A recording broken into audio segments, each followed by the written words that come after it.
저는 결혼한 지 10년 정도가 되었어요. 나름 지금까지 별탈 없이 잘 살았다고 생각했는데, 최근에 아주 말도 안 되는 일을 겪고 이렇게 사연까지 보내게 됐네요.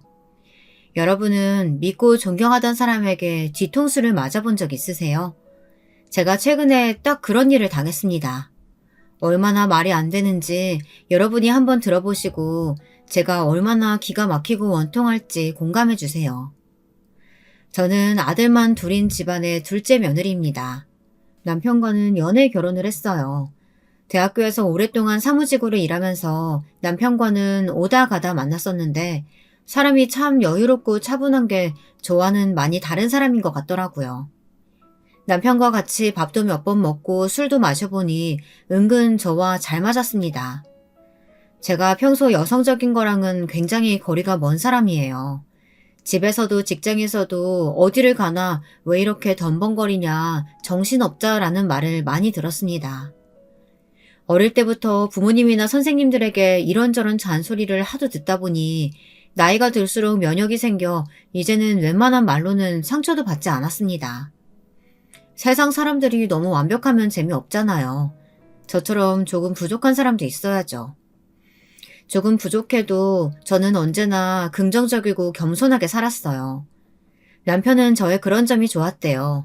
무슨 일이 있어도 좋게 받아들이려고 하고 긍정적으로 사는 모습이요. 어떨 땐 조금 태평해 보이기도 하지만 그것마저도 매력으로 보인다고 하더군요. 남편은 저와 데이트하는 동안 제가 어떤 실수를 해도 뭐라고 하지 않고 항상 웃고 넘겨줬어요. 그럴 수 있다면서요. 저는 남편이 바로 제가 기다렸던 사람이라는 생각이 단번에 들었습니다. 서로 마음이 통했으니 저희는 일사천리로 결혼식을 올렸습니다. 항상 제가 어딘가 모자라서 시집이나 갈까 걱정하시던 부모님은 결혼 이야기가 나오자마자 서두르셨어요. 지금까지 제가 그렇게 귀찮으셨나 싶어 조금 서운하기도 했지만 그때는 제가 남편에게 푹 빠져있을 때다 보니 뭐가 됐든 결혼만 하면 된다고 좋아했죠. 문제는 결혼은 연애와 너무도 다르다는 걸 몰랐다는 겁니다. 너무 늦게 깨달아 버렸어요. 저는 결혼한 순간부터 시어머니에게 혼났습니다. 사실 혼났다기보단 그냥 매일 구박을 받았다는 표현이 더 정확할지도 모르겠습니다. 뭘 그렇게 혼났냐고요? 말하려면 끝도 없어요. 한여름에 퇴근하고 바로 시댁에 갔는데 샌들을 벗고 시댁에 들어갔더니 시댁에 오면서 예의도 없이 양말도 안 신고 왔다고 호통을 치시더라고요.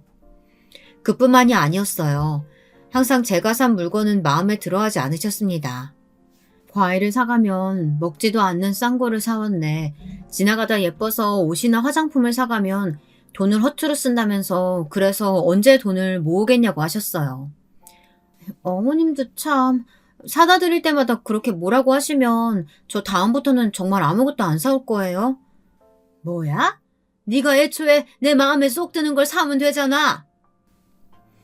저도 나름 잘하려고 한 일인데 매일같이 구박을 당하다 보면 당연히 의기소침해지죠. 하지만 일일이 말해봐야 뭐하겠어요. 고지식한 시어머니의 시집살이일 뿐인데요. 말 그대로 며느리는 뭐래도 미우니 그냥 생트집을 잡으신 거죠. 그나마 다행인 건 시어머니가 도가 지나치게 구실 때마다 남편은 제 편을 들어줬다는 거예요. 어머니, 며느리도 남의 집 귀한 자식인데 그렇게 멋대로 구시지 좀 마세요. 제가 이 사람 보기 민망해 죽겠어요. 아이고, 장가 좀 갔다고 지 마누라 편드는 것 좀 봐. 이래서 첫째, 둘째 차이 나는 거라니까. 네 형 봐라. 내가 네 형수한테 무슨 말을 해도 나한테 한 번 훈수 둔 적이 없어. 저희 시부모님은 친정부모님보다 연세가 좀 많으세요. 남편이 바로 위로 아주버님과 나이 차이가 좀 많이 나거든요. 아주버님은 일찍 결혼해 형님과 함께 시부모님을 모시고 시댁에 같이 살고 계셨습니다. 저는 간혹 보면 세상에 저희 형님 같은 분이 어디 계실까 싶어요. 저는 잠깐 봐도 너무 힘들기만 한 시어머니와 매일 살 비비며 함께 사는 거니까요. 그때까지만 해도 저는 저희 형님을 가장 존경하고 대단한 분이라고 생각했어요. 형님은 거의 철인 같았거든요. 형님은 결혼해서 지금까지 대학병원에서 간호사로 3교대 근무를 하시면서 시부모님까지 모시고 사셨어요. 물론 그럴 수도 있죠. 그런데 저희 시댁 상황이 그렇게 평범하지만은 않았어요. 시어머니도 시어머니지만 아주버님이 아주 개차반이에요. 도대체 어쩌다 두 분이 결혼하셨는진 몰라도 형님에 비하면 아주버님은 부족해도 너무 부족했습니다. 50이 다 되도록 제대로 된 직장도 없이 사셨다면 말 다 했죠. 아주버님은 여기저기 일용직을 전전하다가 그나마도 오래 다니질 못해서 결국 시아버님이 아시는 분에게 부탁해 운전 배달 일을 하시는데 그것도 매일 술을 마시고 늦게 들어와 새벽에 일어나지 못해 펑크를 내게 한두 번이 아니라고 하더라고요. 그런 남편과 살면서도 형님은 일절 싫은 소리 한 번 안 하시고 싸우지도 않으세요. 거기다가 시부모님을 얼마나 살뜰하게 챙기시는지 몰라요. 시어머니의 모진 구박도 다 감수하시면서요. 그런 분이 집안에 떡하니 계시다 보니 시어머니는 저를 더 마땅치 않게 여기셨죠. 당연한 게 제가 워낙 덤벙대고 차분하지를 못하잖아요. 저와 남편은 시댁에서 걸어서 5분 거리의 빌라에 살았습니다. 시어머니는 주말마다 시댁에서 함께 식사하기를 바라셨죠. 식사는 대부분 형님이 준비하셨고요. 한 번은 형님이 주말에 근무를 하게 되셔서 제가 맡아서 상을 차리고 설거지를 해야 했습니다. 사실 어려운 일은 아니에요. 형님이 미리 다 만들어 놓은 반찬과 찌개만 올리고 식사가 끝나면 설거지만 하면 되는 거니까요. 그런데 제가 어떤 애인지 아시죠? 친정부모님도 혀를 끌끌 차실 정도로 허술한 사람이다 보니 시댁에서도 매번 실수가 끊이질 않았습니다. 그날도 설거지를 하다 컵을 바닥에 떨어뜨렸어요. 다행히 깨지지는 않았는데 시어머니께서 주방으로 후다닥 오시더니 호통을 치셨습니다. 아이고 둘째 너는 설거지를 하라고 했더니만 주방에서 목욕을 한 거니? 바닥에 물 튄 것 좀 봐라. 나이도 적지 않은 애가 어쩜 설거지도 하나 못하니? 그러게요. 저도 제가 왜 이러는지 모르겠어요. 그래서 저희 친정어머니는 아예 주방에 들어오지 못하게 하셨다니까요. 저는 시어머니가 무서워서 말을 돌려보려고 농담 삼아 한 이야기였는데 시어머니 귀에는 그렇게 들리지 않으셨나 봐요. 너 지금 나한테 귀하게 자란 외동딸 상차리라고 하고 설거지 좀 시켰다고 면박 주는 거니? 아휴, 그렇게 하기 싫으면 하지 마. 어머니, 저는 그런 게 아니라 그냥 농담으로 한 소린데. 농담? 내가 네 친구니? 어디 감히 며느리가 시어머니랑 농담 따먹기를 해? 제가 세상을 몰라도 너무 모르는 걸까요? 저는 시어머니가 하시는 말은 다 알아듣지를 못했어요. 자꾸 감히 며느리가 너는 여자애가 어떻게 살았길래 이런 식의 이야기를 아무 때나 하시는데 저는 많이 놀랐습니다. 사실 저도 알긴 압니다. 제가 며느리로서 많이 부족한 사람이라는 걸요. 하지만 아무리 그래도 살다 이런 대접은 처음 받아봤어요. 시어머니는 제게 걸레를 던지시며 당장 바닥부터 닦으라고 소리를 지르셨죠. 둘째 너 때문에 주방에 더 있다가는 미끄러져서 골로 가게 생겼다. 아휴, 빨리 바닥에 물기부터 닦아. 그때였습니다. 마침 퇴근한 형님이 거실에 계신 시아버지에게 인사를 하면서 주방으로 들어오시는 소리가 들리더라고요. 어머 동서, 일하고 와서 밥상 차리기도 힘들었을 텐데 설거지까지 하고 있었구나. 내가 와서 도와주려고 빨리 왔는데. 큰애야, 너는 시어미는 안 보이니? 으이구, 며느리가 둘씩이나 있으면 뭘 해. 마음에 드는 물건이라고는 없는데. 이러니 제가 형님을 존경하지 않을 수가 없었습니다. 시어머니가 저에게만 그러시는 거면 저도 그러려니 하겠어요. 그런데 뭐든지 척척 잘하시는 형님에게까지 모진 구박을 하시더라고요. 형님은 지금까지 어떻게 매일 고된 시집살이를 견디셨을까 싶었습니다. 형님은 퇴근하고 오자마자 식사도 안 하시고 주방 정리부터 하셨어요. 거기다가 제게 낯선 살림이라 힘들었을 텐데 고생했다고 위로를 해주셨죠. 시어머니가 말은 저렇게 하셔도 속정은 있는 분이라고 하시면서요. 형님도 아직도 부족해 매일 시어머니에게 혼나지만 그것도 그때뿐이지 뒤끝이 있는 분은 아니랍니다. 저도 저지만 형님도 정신력 하나는 정말 대단한 분이라고 인정했습니다. 형님이 대단한 건 그뿐만이 아니었어요. 보면 볼수록 아주버님이 시어머니를 많이 닮은 것 같더군요. 두 분 다 술을 너무 좋아해요. 술이야 좋아할 수도 있죠. 그런데 안 그래도 툭하면 욱하시는 두 분이 술만 먹으면 사고를 친다는 게 아주 큰 문제였습니다. 한 번은 그런 적도 있었어요. 제가 결혼한 지 얼마 안 됐을 때의 일입니다. 명절이라 저와 남편이 시댁에 갔어요. 저도 나름 아침에 눈을 뜨자마자 일찌감치 갔는데 시어머니와 형님은 벌써부터 전을 부치기 시작했더라고요. 거기다가 시어머니는 혼자 반주를 하고 계셨어요. 저는 눈치껏 곧바로 주방에 들어가 시어머니와 형님을 도왔습니다. 남편은 시아버지와 제사 준비를 하고 있었고요. 그런데 시간이 지나도 아주버님이 안 보이시는 거예요. 그래서 저는 형님에게 아주버님은 어디 가셨냐고 물었습니다. 그러자 대뜸 옆에 계시던 시어머니가 버럭 소리를 질렀어요. 둘째 너는 애가 몸만 굶뜬 게 아니라 생각도 굶뜨구나. 안 그래도 그놈의 자식 때문에 속 시끄러워 죽겠는데 왜 괜한 걸 묻고 있어? 알고 보니 저와 남편이 오기 전에 이미 시어머니와 시아버지가 한판 하셨대요. 그 전날 아주버님께서 술을 마시러 나가서는 들어오지 않으신 거였죠. 그 사실을 아신 시아버지가 새벽 내내 아주버님에게 전화를 걸었는데 아주버님은 전화도 받지 않고 지금까지 들어오질 않으신 거예요. 그런 와중에 화가 난 시아버지 앞에서 시어머니는 아주버님 편을 들었고 결국 두 분이 대판 싸우신 거죠. 거기다 대고 제가 아주버님에 대해 물었으니 시어머니의 화가 괜히 제게 튄 거였어요. 아들 새끼 그따위로 키워놓고 어디서 엄한 둘째한테 화를 내고 있어? 내가 당신 이러니까 안 된다는 거야. 그런 못난 아들놈 새끼는 매일 싸우들고 그러니까 그 자식이 정신을 못 차리지?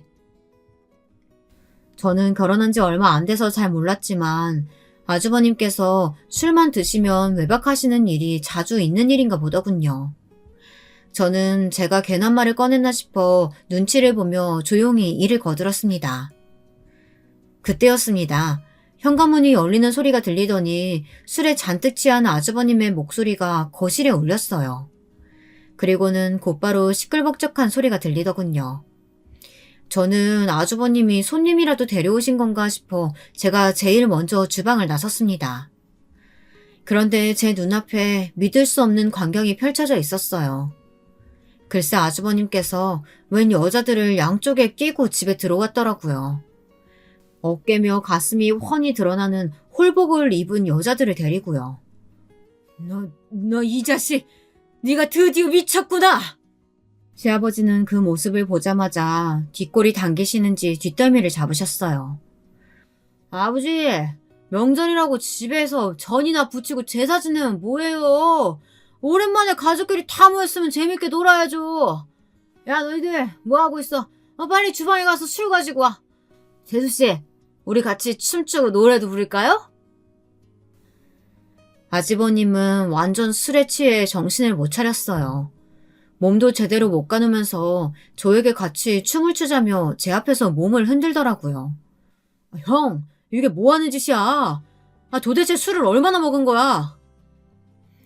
양쪽에 여자들을 낀 상태로 고주망태 헛소리를 해대는 아주버님을 남편이 붙잡아 방으로 데려가려고 했습니다.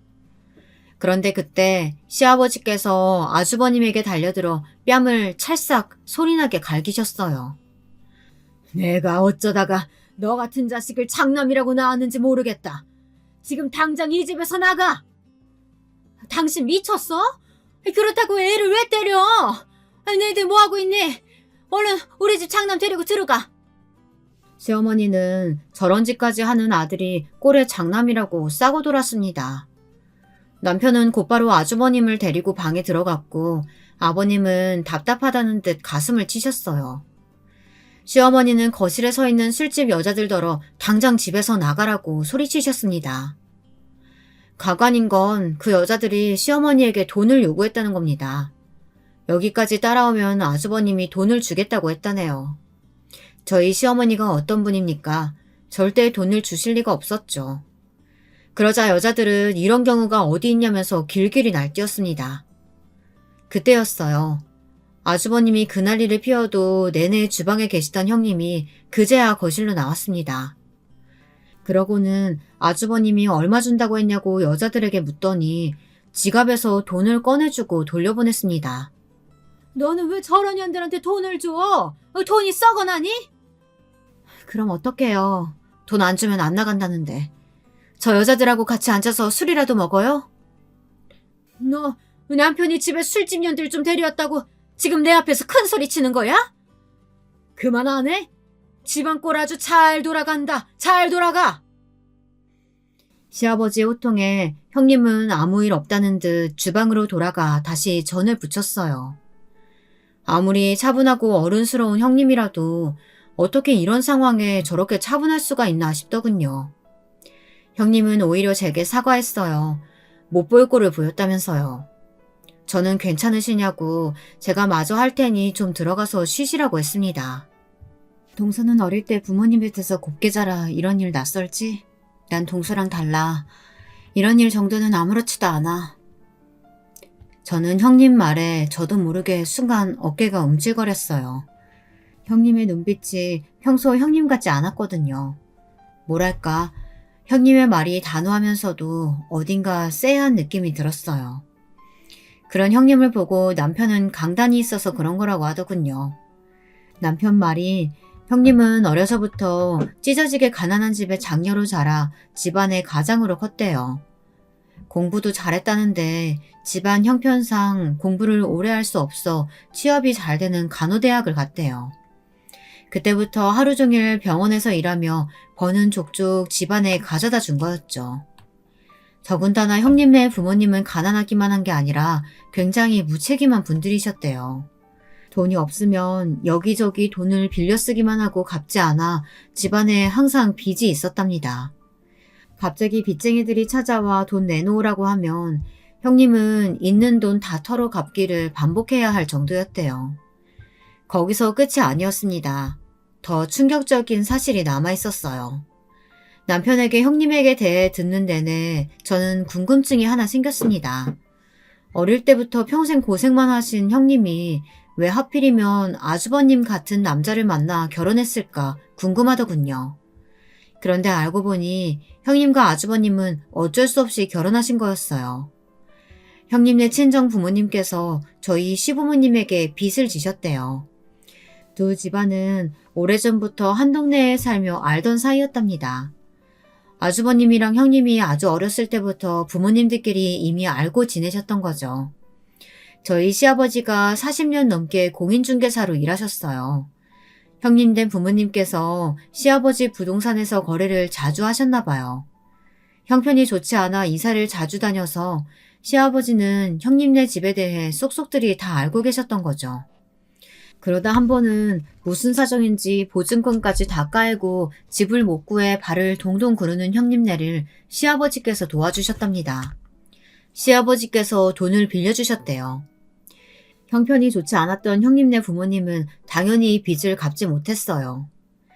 그런데 어릴 때부터 형님을 눈여겨보던 시아버지께서 빚을 대신에 그럼 딸을 달라고 했답니다. 사돈이나 맺자면서요.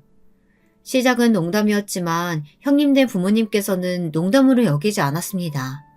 오히려 이게 웬 떡이냐 싶었던 거죠. 지금 같은 시대에 정말 말도 안 되는 일이었지만 형님과 아주버님은 반강제로 결혼하게 됐다네요. 저는 제 귀로 직접 듣고도 믿을 수가 없었습니다.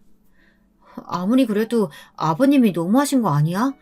돈을 빌려놓고 안 갚은 건 잘못된 일이지만 그렇다고 그걸 가지고 딸을 내놓으라니 돈으로 사겠다는 것도 아니고 그게 뭐야. 저는 제 일도 아닌데 마음이 안 좋았습니다. 당시에 형님 기분이 어땠을지 생각하니 너무 화가 났어요. 아주버님이 술집 여자들을 집에 데리고 왔을 때 형님이 너무 아무렇지 않은 얼굴로 이런 일은 일도 아니라고 했던 말이 떠오르더군요. 왜 그런 소리를 했는지 알겠더라고요. 말로만 들으면 안 좋게 들릴 수 있는데 자기도 알잖아. 아버지가 형수 얼마나 예뻐하는지.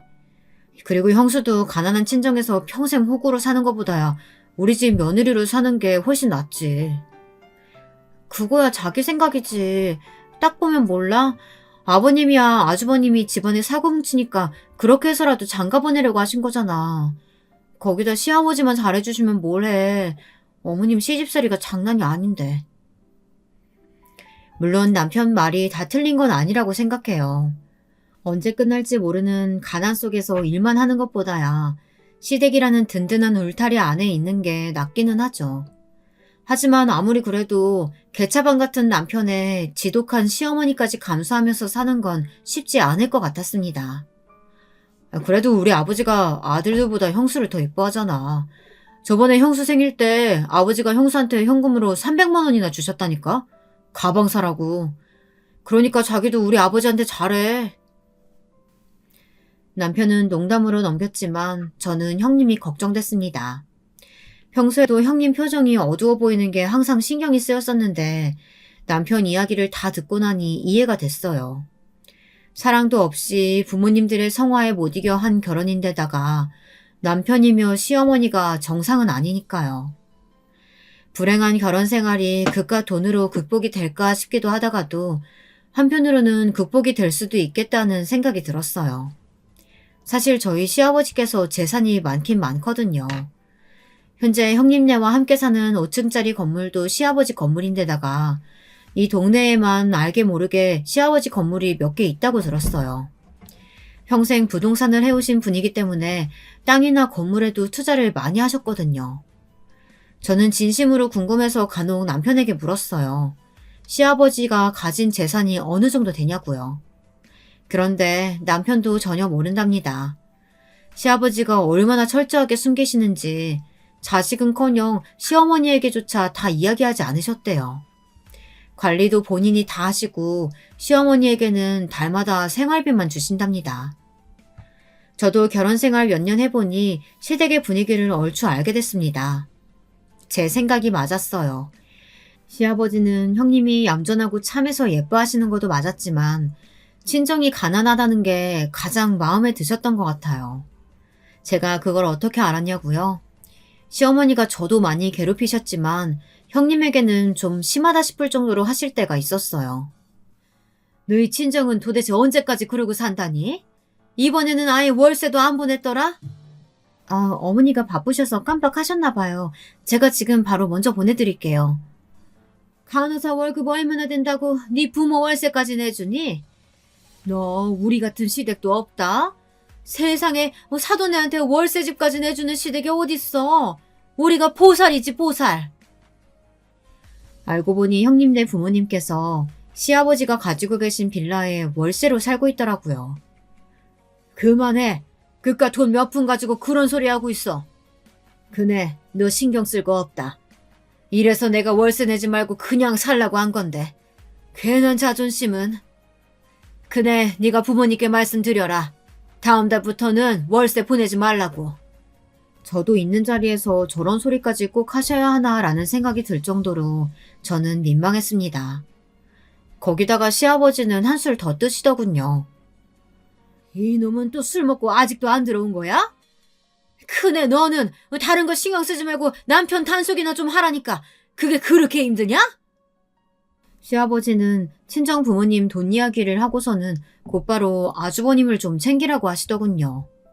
시어머니도 시어머니였지만 시아버지도 참 대단하신 분이라는 생각이 들었습니다. 이래서 형님이랑 아주버님을 결혼시킨 거예요. 못난 아들 옆에서 챙길 시녀가 필요했던 거죠. 저는 여러모로 형님이 안쓰러웠습니다. 어머님 아버님 말씀도 안 듣는 사람이 제가 말한다고 듣겠어요? 그냥 그 사람이 원하는 대로 건물 하나 해주시면 아버님 말씀 잘 들을걸요? 그날은 형님도 기분이 상하셨는지 평소와 다르게 할 말을 다 하시더라고요. 저는 속으로 은근 형님을 응원했습니다. 와, 얘 말하는 것 좀 봐. 내가 너 우리 집에 한몫 단단히 잡으려고 시집 온 걸 줄이야 진작 알았지만 진짜 영악하구나. 그게 무슨 말씀이세요? 우리 아들 핑계대면서 네가 한몫 챙기려는 거겠지. 첫째 너 우리 집에 시집 오는 조건으로 너희 집 빚 다 탕감해준 거 잊었니? 설마 그거로도 만족이 안 돼? 어머님, 말씀이 너무 심하시네요. 제가 진빚도 아닌데 자꾸 그거 가지고 약점이라도 잡은 것처럼 구시는데 저 너무 힘들어요. 그리고 지금까지 제가 일하면서 어머니 아들 먹여 살린 거 생각 안 하세요? 그 사람 저 아니었으면 지금까지 손가락 빨았을 거라고요. 웃기고 있네. 우리가 너희 부모 같은 줄 아니? 우리 아들 손가락 왜 빨게 해? 그리고 네가 받은 월급 친정에 퍼다 주는 거 내가 모를까 봐? 시어머니 특기가 원래 확인도 되지 않은 말을 가지고 꼬투리를 잡는 거였어요. 저는 아무래도 이대로 있으면 안 될 것 같아 시어머니에게 고정하시라고 말렸습니다. 그런데 그때 형님께서 시어머니를 차가운 눈으로 확 쏘아보더니 집을 나가버리시더라고요. 그런 형님의 태도에 시어머니는 화를 내셨지만 저는 이해가 됐습니다. 오히려 지금까지 이런 모욕을 참고 사셨다는 게 대단하기만 했습니다. 그날 일이 있고 저는 걱정이 돼서 몇 번 시댁을 갔었는데요.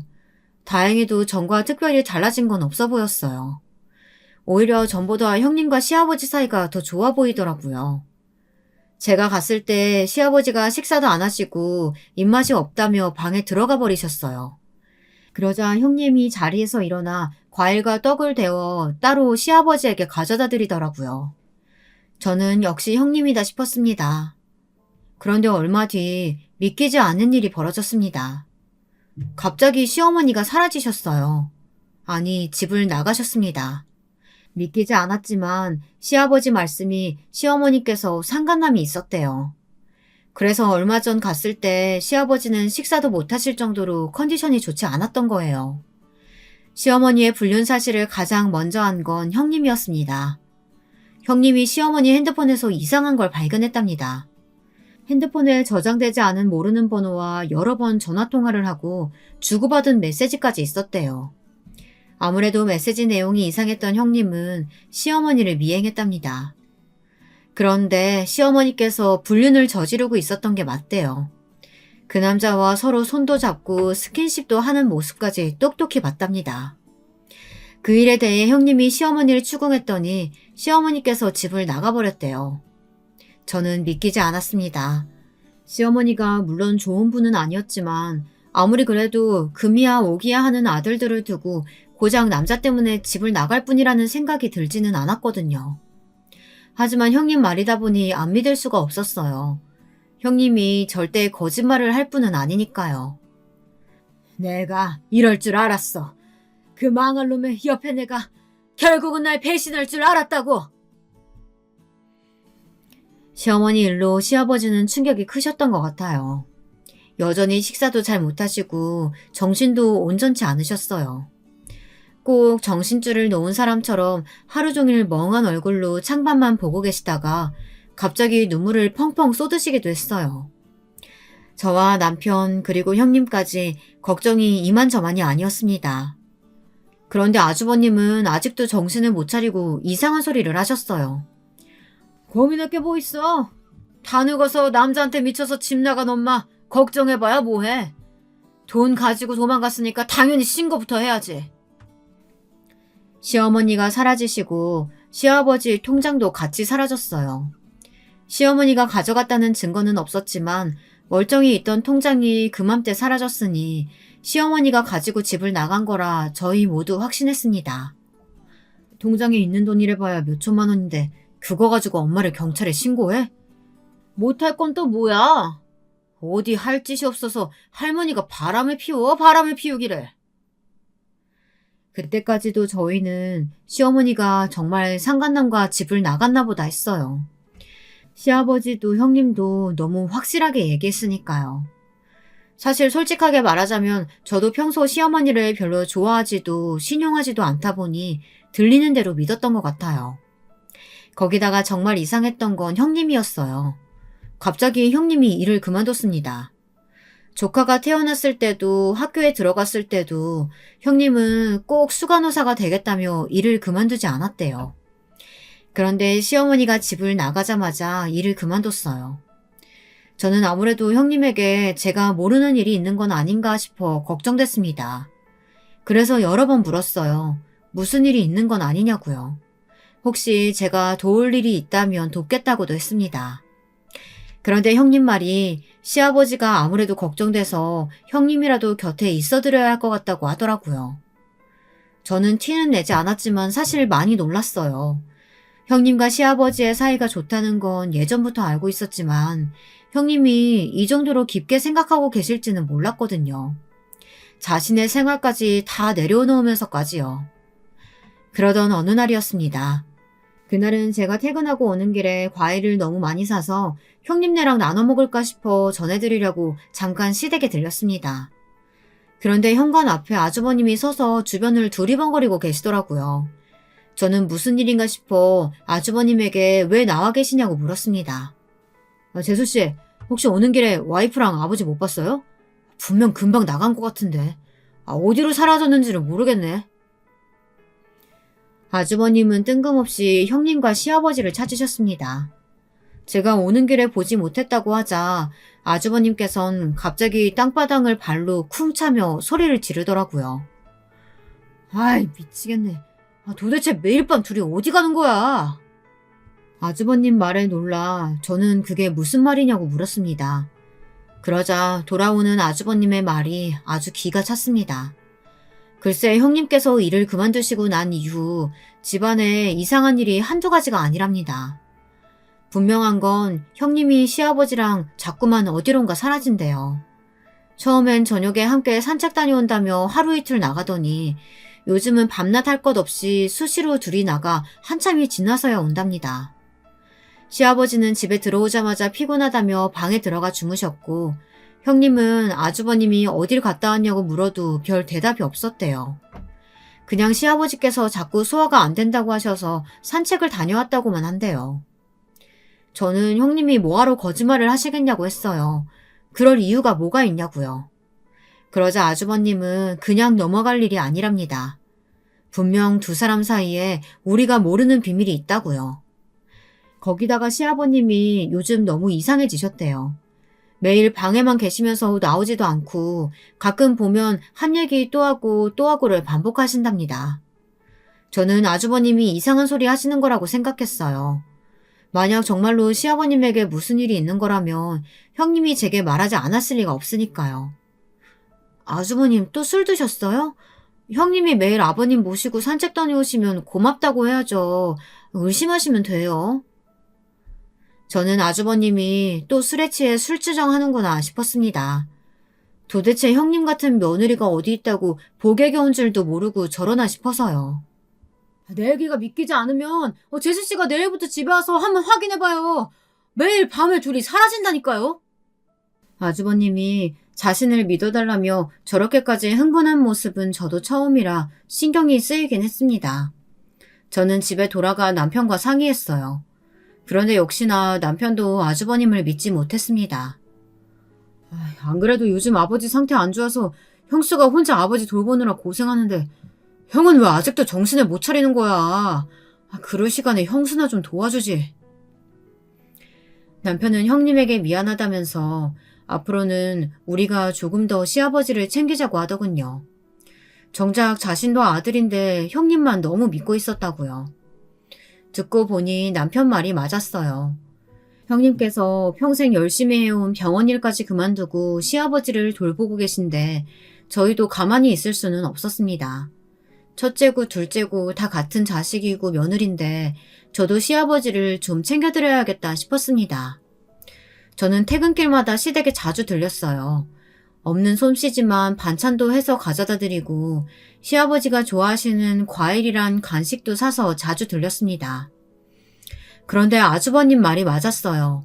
그 늦은 시간에 정말 형님과 시아버지는 집에 안 계셨습니다. 하루 이틀은 저도 잠깐 산책하셨나 보다 했는데 일주일이 넘어가니 이상하긴 하더군요. 저는 남편에게 이야기했습니다. 아주버님에 이어 저까지 같은 이야기를 하니 남편도 이상하다 싶었는지 내일은 함께 가보자고 하더군요. 저희는 다음 날 바로 비슷한 시간에 시댁에 갔습니다. 역시나 집안 불이 다 꺼져 있었어요.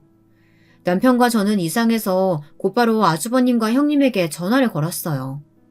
그런데 아무도 전화를 안 받더군요. 남편과 저는 그대로 집을 나왔습니다. 그때였습니다.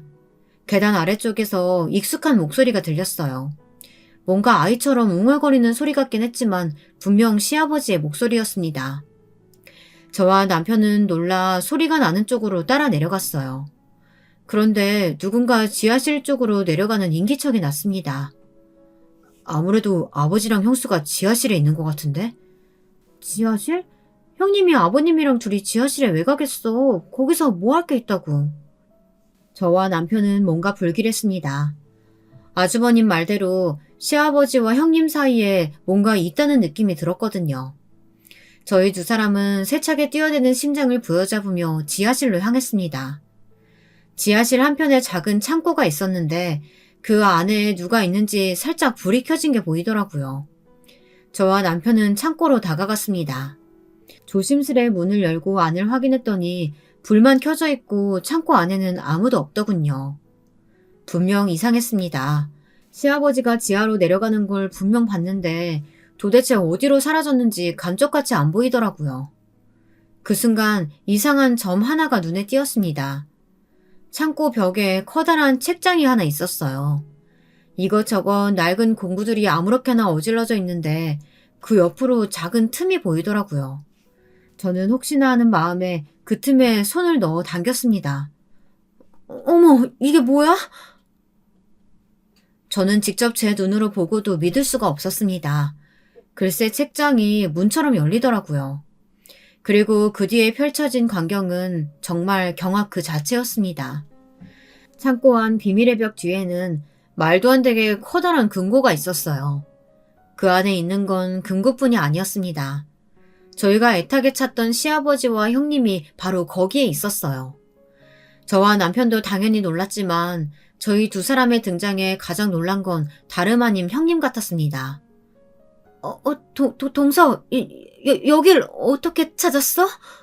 활짝 열린 금고 안에는 현금이 다발로 높게 쌓여져 있었고 땅 문서와 매매 계약서 그리고 금두꺼비까지 있었습니다. 재벌들이 집에 금고를 숨겨두고 현금이나 금괴를 숨겨둔다는 이야기는 드라마 속에나 나오는 건 줄 알았는데 실제로 제 두 눈으로 확인해보니 보고도 믿기지가 않더군요. 여기서 끝이 아니었습니다. 더 믿기지 않는 광경은 시아버지였어요.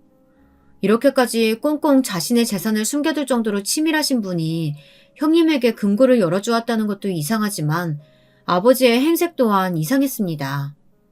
저와 남편이 창고에 나타났는데도 전혀 신경 쓰지 않으시고 금고 옆에 작은 테이블에 앉아 크림빵을 입 주변에 다 묻히시고는 드시고 계셨어요. 그리고 우유 옆에 무슨 약인지 모를 약들이 놓여 있었습니다. 아버지, 여기 뭐야? 여기서 왜 이러고 있어? 크림빵 먹고 있지. 에이, 방해하지 마. 나 크림빵이랑 우유 먹고 얌전히 약 먹어야 우리 엄마가 상 준다고 했어. 아주버님 말이 맞았습니다. 시아버지의 상태가 이상했어요. 저는 시아버지의 모습에 놀라 어안이 벙벙해 말이 나오질 않았습니다. 아버지, 그게 무슨 소리야? 엄마라니. 여기 할머니가 어디 있다 그래? 저기 우리 엄마 있잖아. 엄마, 나 이제 약 먹을게요. 약 잘 먹으면 바로 상 줘야 돼요. 시아버지의 손짓과 말에 저와 남편은 동시에 형님의 얼굴을 쏘아보았습니다. 그러자 형님은 당황해서 어쩔 줄 모르더군요. 그러더니 한다는 말이 가관이었어요. 어떻게든 저희를 설득하려고 했지만 하나도 믿기지 않았습니다. 저는 우선 아버님이 드시려고 하는 약부터 빼앗았어요. 시아버지는 약을 달라고 제게 소리를 쳤습니다. 약 안 먹으면 상을 받을 수 없다고 울고불고 하셨죠. 저는 단호하게 약을 주머니에 챙겼습니다. 지금 눈앞에 펼쳐진 이 상황이 도대체 어떤 상황인지 알아야 하니까요. 동서 서방님, 날 왜 그런 눈빛으로 봐요? 내가 설마 정신이 상치도 않은 아버님 재산 노리고 몰래 금고라도 열었을까봐 그래요? 그럼 이게 무슨 상황인데요? 아버님 저 지경 되실 때까지 왜 우리한테 말 안 했어요? 아버님이 치매기 있으신 건 맞는데 아버님이 나한테 비밀로 해달라고 했어. 아버님 성격 알잖아. 자존심 무지 강하신 거. 어머님 일도 있었는데 아들들한테 또 상처 주기 싫으시다면서 당분간 비밀로 해달라고 하셨어. 처음엔 저도 남편도 형님 말에 깜빡 속아 넘어갈 뻔했습니다. 그럴 만한 게 평소 형님이 시부모님께 워낙 잘했어야 말이죠. 그런데 다음날 바로 모든 진실은 밝혀졌습니다. 형님이 시아버지에게 밤마다 먹인 약에 대해 알게 되자 모든 비밀의 실타래가 풀렸어요. 그 약봉지에 적혀있던 약국 번호로 전화를 했는데 글쎄 그게 약국 전화번호가 아니더라고요. 집에서 멀지 않은 곳에 위치한 정신병원이었습니다. 저와 남편은 곧바로 그 병원으로 찾아갔어요. 그리고 병원 관계자에게 상황을 설명했죠. 치매 증상이 있으신 시아버지께서 여기서 지어주신 이 약을 먹고 계셨다고요. 그러자 그 정신병원에 근무하는 약사가 너무 놀라더군요. 절대 그럴 리가 없는데 어떻게 그런 일이 일어날 수 있냐고요. 그리고 지금 당장 못 드시게 하시고 바로 병원부터 가서 담당의에게 이야기하라고 했습니다. 약사 말이 이 약은 이 병원에 있는 알코올 중독 환자들에게만 처방된 약인데 도대체 어디서 구한 거냐고 따져 묻더라고요. 병원 특성상 약물이 외부로 유출됐을 리 없다고요. 저희도 답답해 미칠 노릇이었습니다. 시아버지가 치매 증상이 있기는 해도 여긴 알코올 중독 전문 정신병원인데 여기서 약을 지었을까 싶어서요. 약사는 곧바로 병원 기록을 확인해 줬습니다. 그런데 시아버지가 병원에 온 기록은 없었어요. 잠시 뒤 놀랄만한 일이 벌어졌습니다. 이 약의 주인을 찾았어요. 병원 직원과 약사가 진료 기록을 보면서 중얼거리는 소리를 들었는데 그중 익숙한 이름이 들렸거든요. 바로 저희 시어머니의 이름이었습니다. 저와 남편은 놀라 곧바로 저희가 아는 이름이라고 혹시 이 병원에 계신 거냐고 물었습니다. 병원 직원은 바로 주민번호와 이름을 확인했어요. 네, 맞았습니다. 상간남과 집을 나갔다는 저희 시어머니께서 바로 이 정신병원에 계셨습니다. 저희는 직접 시어머니를 만날 때까지도 설마설마 했어요. 그런데 정말 병원 안에 저희 시어머니가 계셨습니다. 시어머니는 저희를 보자마자 눈물을 쏟았어요. 왜 이제야 왔냐고요. 바짝 말라 엉망이 된 시어머니의 얼굴을 보는데 절로 저까지도 눈물이 나더군요. 정말 몰랐습니다. 지금까지 시댁에 가까이 살면서 제가 이 정도로 가족들에게 무지했나 싶었어요. 저도 남편도 그리고 시아버지, 시어머니까지도 모두 형님을 너무 믿고 있었던 거죠. 형님 말만 믿고 있었던 자신이 너무 미웠습니다. 이야기는 이랬어요. 형님이 언제부터 이 계획을 짰는지는 모르지만 꽤 오랫동안 혼자 준비한 것 같더군요. 처음에 이 집에 시집 온 게 부당하다고 생각해서 그런 건지 아니면 결혼하고 보니 시어머니가 말도 안 되는 거로 본인을 괴롭히니 그거에 화가 나서 그런 건지 지금까지도 모릅니다. 형님이 말하지 않고 있거든요. 하지만 아무리 그렇다고 해도 방법이 아주 잔인했어요. 시어머니가 술을 좋아하시기야 했지만 항상 술에 취해서 저희를 구박하신 건 아니었어요. 그냥 시어머니 자체가 며느리들을 무시하고 괴롭히는 분이었죠. 어떻게 보면 그것도 정신병일 수도 있지만 분명한 건 알코올 중독은 아니라는 겁니다. 형님은 시어머니를 어떻게 정신병원에 입원시킬 수 있었던 걸까요? 그것도 알코올 중독으로요. 알고 보니 형님을 시어머니가 구박할 때마다 술을 먹고 자신에게 심하게 행동한 것처럼 일일이 다 녹취하고 동영상도 찍어놨더라고요. 역시나 저와 달리 철두철미한 사람이었습니다. 거기다 하루는 아예 작정하고 시어머니를 자극했답니다. 집안에는 아무것도 없었고 어머니와 형님 둘뿐이었대요. 주방 정리가 하나도 안 되어 있길래 시어머니가 구박을 좀 했더니 형님이 위협적인 얼굴로 달려들어 욕을 하고 시어머니를 쏘아붙였답니다. 평소 시어머니 말이라면 껌뻑 죽던 며느리가 생판 날개를 치니 시어머니가 참을 리 없었죠. 그런데 그때 말도 안 되는 일이 일어난 거예요. 시어머니가 소리를 지르자마자 형님이 갑자기 다가와 퍽 소리가 날 정도로 시어머니 머리통을 갈겼답니다. 거기에 시어머니가 흥분해 형님에게 물건을 집어던지고 이것저것 깨부신 거죠. 그 순간 형님의 행동이 기가 막힙니다. 갑자기 바닥에 부서진 파편 위로 쓰러지더니 그 위를 뒹굴었대요. 그러면서 소리까지 질렀답니다. 어머니 왜 이러세요? 하지 마세요. 제발 그만해요. 어머님이 물건을 집어던진 시점부터 다 동영상으로 찍고 있었답니다. 엉망이 된 바닥에서 혼자 한참을 굴렀으니 형님이 입고 있던 옷은 다 찢어지고 몸은 여기저기 상처가 났대요. 그러고는 형님이 바로 경찰에 신고한 거죠.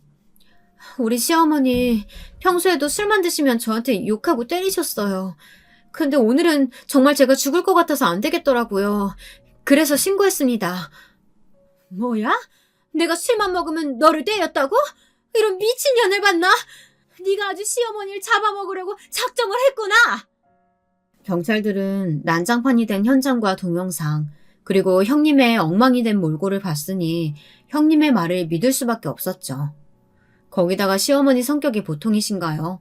그런 상황에서도 난동을 부리면서 형님을 가만 안 두겠다고 달려드시니 현장에서 바로 경찰에게 체포가 됐습니다. 시어머니는 그 자리에서 바로 조사를 받고 정신병원에 응급 입원을 하게 된 거죠. 저와 남편은 의아했습니다. 아무리 상황이 그랬어도 그렇지 알코올 중독이 아닌데 어떻게 시어머니가 입원까지 하게 되신 건가 해서요. 그런데 더 기가 막혔던 건 조사와 검사가 다 끝나고 나서 형님이 시아버지를 모시고 와 직접 정신병원 입원 서류에 동의서를 제출했다는 겁니다. 시아버지도 시어머니와 알코올 중독 증상 때문에 힘들었다고 진술까지 했다네요. 아무리 형수가 그렇게 했어도 어떻게든 나한테 연락을 했었어야지. 저도 저였지만 남편은 충격이 컸어요. 지금까지 이런 정신 나간 여자를 믿고 부모에게 안일했었다는 게 후회가 된다면서 시어머니를 안고 주저앉아 한참을 울었습니다.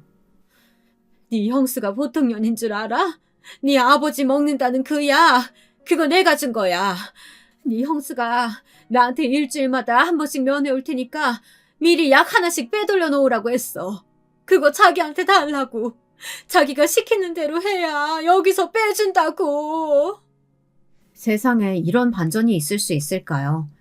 저는 그런 여자를 지금까지 대단하다고 존경했습니다.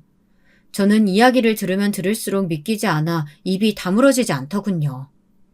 저와 남편은 곧바로 시어머니를 모시고 병원에서 나왔습니다. 그리고 경찰서부터 가서 사건 접수를 했어요. 아무래도 저희끼리 해결하기엔 보통 일이 아닌 것 같아서요. 그날 이후로 어떻게 됐냐고요? 매일매일 새로운 진실이 펑펑 터졌습니다. 형님은 결국 구속됐어요. 현재 구치소에 있습니다. 여러 죄목이 있었지만 가장 중요한 건 살인 미수죄였어요. 저희가 그제라도 형님의 진실을 알지 못했다면 형님은 시아버지에게 약을 먹인 것도 모자라 아주버님까지 정신병원에 넣을 준비를 하고 있었더라고요. 시어머니 이후 바로 똑같은 방법을 쓸 수는 없으니 혼자 자신의 핸드폰으로 정신병원에 넣을 수 있는 방법을 수시로 검색해본 기록을 찾았습니다. 수사하다 보니 형님이 시어머니를 경찰에 신고한 시점이 바로 시아버지가 치매 진단을 받으신 직후더라고요. 형님이 간호사다 보니 시아버지께서 형님네 대학병원에 검사하러 가신 거였죠. 요즘 자꾸 깜빡하고 비밀번호 같은 것도 기억이 안 난다고요. 바로 치매 검사를 받았는데 치매 증상이 이미 시작되었다고 진단을 받아 약을 처방받았답니다. 그 순간 형님은 이 말도 안 되는 잔인한 계획을 짠 거예요. 안 그래도 어떻게 하면 시어머니에게 복수할 수 있을까 내내 생각하던 사람이었으니 철저하게 계획을 짠 거죠. 그날부터 시아버지의 치매약을 드리지 않고 대충 비슷하게 생긴 비타민을 드렸답니다. 그래서 그렇게 단시간에 시아버지의 치매 증상이 심해지신 거였어요. 시아버지도 자존심이 강한 분이다 보니 형님에게 당분간은 가족들에게 비밀로 해달라고 했대요. 그러던 중 형님을 강하게 신뢰하고 계셨던 시아버지는 형님에게 금고에 대해 알려주신 거죠. 비밀번호까지 모두 다요. 그 큰 금고 안에 현금과 금두꺼비까지 보았으니 형님은 더 욕심이 났던 겁니다. 먼저 치매에 걸린 시아버지에게 슬슬 시어머니가 바람난 것 같다고 이간질을 한 후 시어머니를 경찰에 신고하고 정신병원에 보낸 거죠. 그러다 그제야 가족 동의가 있어야 한다는 사실을 안 형님이 시아버지에게 시어머니의 핸드폰을 조작해 바람이 난 증거를 보여주고 그 사실을 안 자신에게 물건을 집어던지고 때렸다며 현재 정신병원에서 검사 중이라고 말한 거예요. 그랬더니 정신도 온전치 않은 시아버지께서 욱하는 마음에 동의서를 써준 거였습니다. 들으면 들을수록 놀랍더군요. 그런 주도면밀한 사람이 지금까지 어떻게 숨기고 살았을까 싶을 정도로 저는 경악했습니다. 경찰 조사에서 형님의 만행은 전부 다 밝혀졌어요. 시어머니에게 빼돌린 약을 시아버지에게 일부러 먹였다는 정황이 확인되어 살인 미수로 고소를 당한 상태예요. 치매 환자에게 정신과 약을 먹이면 부작용으로 공격적인 증상이 더 강해지기도 하지만 심하면 신체적 손상까지 올 수 있다네요. 그 사실을 간호사인 형님이 몰랐을 리 없잖아요. 고소는 아직 진행 중입니다. 변호사 말이 형은 확정일 것 같다고 하더군요. 그거야 당연한 일이지만 저희에게는 씻을 수 없는 상처가 남았으니 이 상처들을 어떻게 회복해야 할지 모르겠네요. 물론 시부모님도 아주버님도 형님에게 너무한 부분들이 있습니다. 어쩌면 저와 남편도 가족들에게 너무 소홀했는지도 모르고요. 하지만 그 죗값이 너무도 가혹했습니다. 시어머니는 그때의 충격으로 쇠약해지셔서 아예 집 밖으로 나가지 못하세요. 누구도 믿지 못하겠다면서요. 시아버지는 요양원에 계십니다. 손 쓸 수 없을 정도로 치매가 심해지셔서 집안에서 생활하는 게 불가능할 정도로 공격성이 강하시거든요. 평생을 모아둔 재산을 어디다가 숨겼는지도 기억 못하실 정도로 상태가 좋지 않습니다. 거기다가 시어머니께서 바람을 피웠다고 이미 확신하고 계셔서 그에 대한 분노가 가장 컸습니다. 시어머니만 보면 물건을 던지고 화를 내셔서 도저히 두 분이 한 집에서 사실 수가 없는 지경이었죠. 그래도 아주버님께서 이 일로 많은 생각을 하셨는지 시어머니를 돌보면서 같이 살고 계세요. 어쩌다 이런 일이 생겼는지 모르겠습니다. 가장 가깝다면 가까운 사람들끼리 서로에게 상처 주고 상처받다 결국 이런 사달이 나버렸죠. 저와 남편은 지난날 저희가 놓치고 있었던 부분을 반성하며 노력하고 있습니다. 시아버지에게 자주 찾아가고 있고 시어머니와 아주버님과도 자주 시간을 보내려고 노력하고 있습니다. 이 상처가 형님이 감옥에 가게 된다고 해서 사라질지는 모르겠지만 그래도 이겨낼 수 있는 방법을 찾아보려 노력하는 중이에요. 여러분도 우리 가족 많이 응원해주세요. 지금까지 기나긴 저의 이야기 들어주셔서 감사합니다.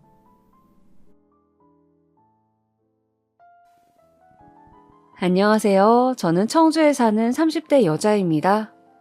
다른 곳에 사연을 보내는 것보다 제가 겪은 일을 여기에 풀면 더 많은 분들의 현명한 조언을 얻을 수 있을 것 같아 용기를 내보게 되었네요. 아마 제가 겪은 이야기 들으시면 많은 분들이 거짓말이다, 믿지 못하겠다 말씀하실 수도 있을 것 같은데요. 모두 사실입니다. 저 역시 이 일을 겪고 나선 힘들고 괴로운 시간을 보냈고 지금은 겨우 마음을 치유한 상태이고요. 딸이라 생각해 주시고 이야기 잘 들어주시면 고맙겠습니다.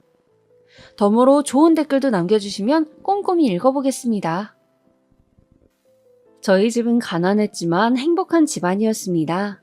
사실 가난하면 불행할 확률이 높다고들 말하잖아요. 돈이 없으니 부부간의 싸움도 많을 거고 아이들도 그 부모 아래에서 크면 행복하지 않을 거라고요. 그러나 저는 그 경우가 결코 일반적이라고 생각하지 않아요. 저는 몸이 불편하신 어머님과 혼자 외벌이를 하셨던 아버님 아래에서 오빠와 함께 지하 단칸방에 살았지만 유년 시절 소소하고 행복한 기억이 가득하니까요. 저희 어머니부터 이야기를 드리면 어머니는 하지마비로 휠체어를 타셔야 하는 분이었어요. 그래서 어렸을 땐 할머니가 와서 어머니를 돌보셨고 저희가 좀 크고 났을 땐 직접 어머니를 돌보곤 했어요. 어머니는 사실 나이에 비해 굉장히 소녀 같으신 분이었어요. 어머니와 대화를 하다 보면 부모님보다는 친구 같다는 느낌을 많이 받을 정도로요. 어머니의 휠체어를 끌고 시장에서 옷 구경하는 게 저희 모녀에겐 제일 소중한 취미이자 여가 활동이었답니다. 아버지는 택시 운전수이셨는데 택시 운전을 하시고 돌아오시면 그 힘든 와중에도 저희 먹으라고 간식거리를 하나씩 사들고 오셨어요. 겨울엔 군고구마나 붕어빵 같은 것들을 품에 안고 오셨기에 저희는 군고구마 냄새만 맡아도 아버지가 오셨다는 걸 알 수 있었죠. 그렇게 저희는 부모님의 따뜻하고 온전한 사랑을 받으며 자랐고 가난하지만 단란한 가정이었습니다. 물론 가난이 버겁지 않았던 건 아니에요. 가난으로 인해 놀림 대상이 되기도 하고 따돌림을 당하기도 했으니까요. 그중 가장 힘들었던 건 친구들의 외면이었습니다. 야, 너네 집 저기 꼭대기에 있는 집이라며? 거기 거지들만 사는 집이라던데. 너 진짜 그 집 살아? 아니야. 우리 집 거지 사는 집 아니야. 내가 맨날 쓸고 닦아서 깨끗해. 에이, 거짓말하네. 우리 엄마가 그러는데 거기는 못 사는 사람들만 사는 곳이래. 너희 집 못 살아? 아이들이 동그랗게 눈을 뜨고 순수한 얼굴로 묻는 그 말에 저는 아무런 대답도 하지 못했습니다. 창피하고 부끄러운 마음이 들어 도망치고 싶을 뿐이었죠. 그때 이런 생각이 들었어요. 왜 우리 집은 거지 집이라 불리는 걸까? 우리 집도 꼭대기가 아닌 낮은 데 살면 좋을 텐데. 그럼 애들한테도 놀림받지 않을 수 있을 텐데. 그렇게 100개도 넘는 계단을 오르며 잠시 원망하는 마음이 들기도 했어요. 아이들은 일부러 저를 놀이에서 끼워주지 않기도 했고, 제가 지나가면 똑같은 옷을 입고 다닌다며 수군거리기도 했어요. 차라리 다 못 살면 그나마 나았을 텐데, 그 반에선 저만 못 사는 집 아이였으니 무리해서 따돌리기 딱 좋았을 거예요. 그래서 저는 아주 어렸을 땐 학교라는 공간을 좋아하지 않았어요. 학교에 가는 것이 무서웠고 하나도 즐겁지가 않았어요. 오늘은 안 좋은 일이 일어날까봐 때론 두렵기도 했었죠. 저희 오빠 역시 저와 사정이 다르지 않았는데요.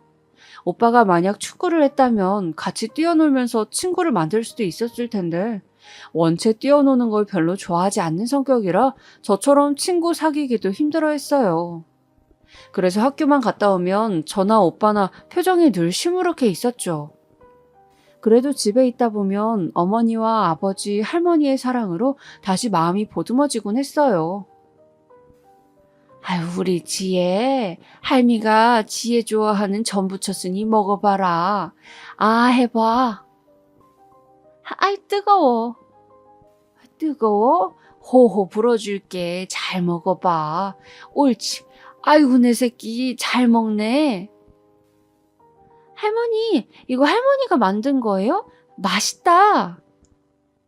아, 맛있어? 아, 다행이네. 할미가 또 만들어줄게. 허리가 아프신데에도 불구하고 할머니는 저희 남매 먹이겠다고 늘 뭔가를 부엌에서 만들곤 했어요. 할머니 손이 들어간 음식들은 학교 급식과는 비교도 안 될 정도로 모두 맛있었어요. 그래서 가끔은 급식 대신 할머니가 싸주신 음식들을 학교에 가져간 적이 있었는데 아이들 몇몇이 냄새를 맡고 처음으로 제자리에 몰려들었죠. 다행히 저의 왕따 생활은 그리 길어지지 않았어요. 할머니 음식이 좋은 영향을 미치기도 했고 또 제가 중학교에 입학하고 나서부턴 반 아이들이 어디 사는지로 누구를 왕따시키거나 하진 않았으니까요. 그때부턴 학교 생활에 잘 적응하게 되었고 공부도 열심히 하면서 3년을 지냈어요. 그런데 저의 개인적인 행복과는 다르게 집안에는 큰 풍파가 불어닥치게 되었습니다. 아버지가 어느 날 저희 남매까지 불러앉히고 이런 말씀을 하시더라고요. 아무래도 택시 운전수 월급으로는 자식 2명 대학 보내고 시집 장가 보내기 힘들어요. 근데 어제 만난 친구놈이 자기도 치킨 가게를 내서 성공했다고 나한테도 장사를 해보면 어떻겠냐 하더라고요. 그래서 곰곰이 생각해봤는데 가게가 차라리 안정적이고 돈도 잘 벌지 않을까 싶은데 어떨까요? 없는 살림에 대출까지 내가면서 장사를요? 여보, 장사 차리기도 쉽지만 망하기도 쉽대요. 내가 전번에 말한 영미 엄마도 미용실 차렸다 쫄딱 망해서 빚만 남았잖아요. 행여나 잘 안 돼서 빚이라도 지면 어떡해요? 우리 지금 사는 것도 팍팍한데. 아이, 그래, 장서방. 한 번만 다시 생각해보지, 그러나. 이 늙은이 생각에도 장사는 좀 그런데. 아니야, 여보, 장모님. 제가 많이 알아봤는데요. 제 친구 놈이 장사로만 몇 억을 번 놈이에요. 노하우도 잘 알고 어떻게 해야 가게가 굴러가는지도 아는 놈이에요. 제가 사정이 하도 힘들다고 하니 이번에 특별히 같이 하자고 끼워준 겁니다. 저 정말로 우리 자식들 잘 키우고 싶습니다. 장모님도 잘 모시고 싶어요. 근데 그러려면 돈이 절실합니다. 돈이 있어야 살아요. 우리도 언제까지 이 꼭대기층에 살 수는 없는 거잖아요. 저 한 번만 믿어주십시오, 네? 아버지의 말에 할머니도 엄마도 모두 어려운 얼굴이 되셨습니다. 아버지가 이렇게 뭔가를 간절하게 말씀해 보신 적이 없으셨거든요. 저도 아버지의 그런 표정은 처음 보았고요. 결국 어머니가 허락을 해주신 건지 아버지는 그 후로부터 새벽같이 출근해 장사 준비를 하기 시작하셨어요. 아버지가 시작하신 치킨 가게는 다른 집보다 조금 저렴한 가격에 치킨을 파는 프랜차이즈 가게였는데요. 처음에는 아버지가 가게를 하신다니 신이 나기도 하고 어린 나이에 설레기도 하여 친구들을 데리고 자주 놀러 갔습니다. 사람 쓰는 비용이 부담되실 것 같아 가게 일도 도와드렸고요. 아버지도 저희가 올 때마다 환한 얼굴로 반겨주셨죠. 아유, 우리 지혜 또 왔어? 잘 왔어. 지혜 친구들도 왔네. 아저씨가 치킨 한 마리 튀게 해줄 테니까 저기 시원한 데 앉아라. 네, 고맙습니다, 아저씨. 잘 먹을게요. 근데 그렇게 반겨주셨던 아빠의 얼굴이 어느샌가부터 안 좋아지기 시작하더라고요. 그때가 가게를 시작한 지 반년 정도 됐을 무렵이에요. 첫 세 달까지는 가게에 손님도 많고 특히 저녁 장사가 잘 되어서 할머니까지 출동하셨을 정도로 북적거렸는데 이제는 텅텅 빈 구석에 선풍기만 맥 빠지게 돌아가고 있더라고요. 저나 오빠나 그때부터는 심각해졌습니다. 아버지가 이 가게에 얼마나 정성을 들이셨는지 열정적이셨는지 알고 있었기 때문이죠. 특히나 가족의 반대를 물리치고 대출까지 껴서 차린 가게였으니 그 자괴감과 죄스러움이 얼마나 크실지 상상이 갔습니다. 아버지는 더 큰 빚을 지지 않기 위해 결국 가게를 폐업하셨지만 차마 가족 앞에서 고개를 들지 못하셨습니다. 미안하다. 내가 죄인이다. 내가 미안해. 아버지는 그 말씀을 하시며 어머니 앞에서 엉엉 우셨고 할머니는 그런 아버지를 말없이 토닥이셨을 뿐이었죠. 저도 그날이 기억이 납니다. 몰래 이불을 뒤집어 쓰고 아버지의 울음을 따라 함께 울었거든요. 마음으론 힘내라고 말씀드리고 싶었는데 그마저도 아버지께 짐이 될까봐 말하지 못하고 그저 속이 상해 눈물만 토해냈습니다. 다행히 아버지는 어떻게든 빚을 갚고 다시 시작해야겠다고 생각하셨는지 금방 기운을 차리셨어요. 그러면서 막노동도 하시고 가끔 시간이 날 땐 대리기사 일도 하시면서 계속 돈을 버셨습니다. 아버지도 나이가 드시니 전보단 분명 힘들어하시는 기색이 역력하셨는데 그래도 저희 앞에선 장난도 치시고 농담도 하시면서 웃음을 결코 잃지 않으셨어요. 아마 저희가 걱정하는 거 아니까 그래서 더 그러셨을 거예요. 힘들어도 힘들지 않은 척, 괜찮은 척 하시면서 아버지 역할을 해내시려고요. 그런 아버지의 노고를 하늘이 알아줘서일까요? 힘들었던 저희 집에도 좋은 일이 생겼는데요. 바로 저희 오빠가 전액장학금으로 대학에 입학을 하게 된 것이에요. 사실 오빠는 대학 갈 형편이 안 된다는 걸 알고 진즉에 학자금 대출을 생각하고 있었는데 다행히 장학금이 허락되는 곳에 합격을 하는 바람에 더 이상 돈 걱정을 하지 않아도 되었죠.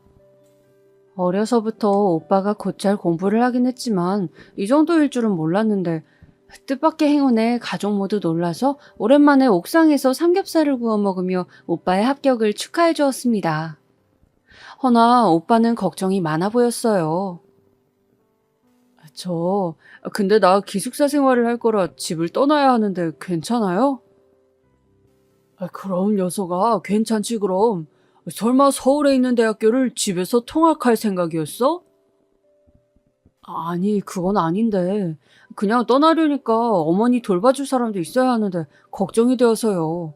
아버지도 바쁘시고 지혜도 이제 수험생인데. 오빠, 수험생이랑 엄마 돌보는 거랑 무슨 상관이야? 공부하면서도 다 할 수 있어. 엄마 돌보는 게 뭐 어렵다고? 내가 할 거니까 걱정 붙들어 매셔. 그럼 우리 딸이 있는데 무슨 걱정이야? 넌 가서 공부나 열심히 해. 요즘 젊은 애들처럼 연애도 하고 여자친구 생기면 엄마도 보여주고. 어머니의 말에 오빠는 쑥스러운 표정으로 머리를 긁적였습니다. 연애, 오빠와 가장 안 어울리는 단어였죠.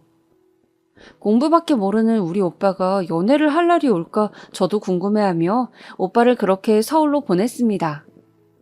오빠가 떠난 곳엔 허전함이 있었습니다만 여전히 저희 가족의 일상은 바쁘게 돌아갔어요. 저는 당시 수험생이었기 때문에 공부에 매진하기 바빴고 아버지는 열심히 돈을 버셨고 어머니는 어머니 나름대로 저를 챙겨주려고 애쓰셨어요. 사실 저는 공부를 하면서부터 어머니를 돌봐야 한다는 생각 때문에 어디 대학에 지원할지 고민이 많았는데요. 어차피 서울에 있는 대학교 갈 성적은 못 되어서 주변 대학교를 알아보고 있었어요. 가능하면 집에서 통학하기 좋은 곳으로요. 근데 어머니 생각은 달랐어요. 지혜야, 너 머리 좋으니까 조금만 더 이대로 공부하면 오빠처럼 서울에 있는 대학교를 갈 수 있어. 그러니까 조금만 더 열심히 해라. 엄마, 내가 가면 엄마 혼자 남게 되잖아. 야, 그건 싫어. 난 엄마랑 붙어 있을 거야. 엄마를 봐야 안심이 된다고. 이 녀석아. 다 큰 성인이 무슨 엄마랑 있겠다 해. 너도 이제 독립할 나이가 됐으면 독립해야지. 너 등록금 지원해줄 돈 있으니까 등록금 생각하지 말고 엄마 걱정하지 말고 일단 공부나 열심히 해. 알았지? 어머니는 그때 참 아리송한 말씀을 하셨어요. 우리 집에 돈 나올 구멍이 어디 있다고 등록금이 있다고 하시는 건지. 하지만 어찌됐건 공부하는 건 학생의 본분이라 생각했고 하다 보니 저도 욕심이 나서 일단 열심히는 했던 것 같아요. 그 결과 담임선생님의 권유로 서울에 있는 괜찮은 대학교에 넣어봤는데 예상치 못한 결과가 나왔어요. 제가 합격은 아니었지만 예비번호 1번이더라고요. 그러니까 합격자 중에 누군가 입학을 하지 않으면 제가 그 대상자가 되는 거였습니다. 당시 예비번호 1번이면 가능성이 아주 높았기 때문에 담임선생님은 무척 기뻐하셨어요. 근데 저는 전혀 기쁘지가 않았어요. 엄마 얼굴이 먼저 어른거렸죠. 합격한다 쳐도 등록금을 내야 하는데 짐이 될까봐 돈 걱정이 더 앞섰고요. 결국 이 소식을 부모님에게 알릴지 말지 하다가 알리지 않았는데 어머니가 먼저 담임선생님을 통해 알게 되셨더라고요. 지혜야, 너 왜 말을 안 했어? 담임선생님 말 들어보니 합격 전화가 올 수도 있다고 하던데. 아유, 장하다 내 딸. 엄마, 나 그냥 대학 안 갈 거야. 뭐? 아니 그게 무슨 말이야? 대학을 안 간다니? 안 가도 돼. 나 대학 안 가고 바로 취업해서 돈 벌고 싶어. 거기다 얹혀진 저의 폭탄 발언에 어머니는 더욱 놀라셨죠.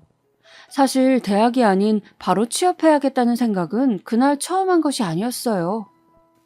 오래전부터 대학과 취업을 두고 고민해왔었는데 막상 눈앞에 보인 대학 등록금을 보니 이 돈을 갚으며 살 바에야 차라리 취업을 해서 집안의 보탬이 되어야겠다는 생각이 확고해졌어요. 그런데 어머니는 눈물로 절대 안 된다고 호소하셨습니다.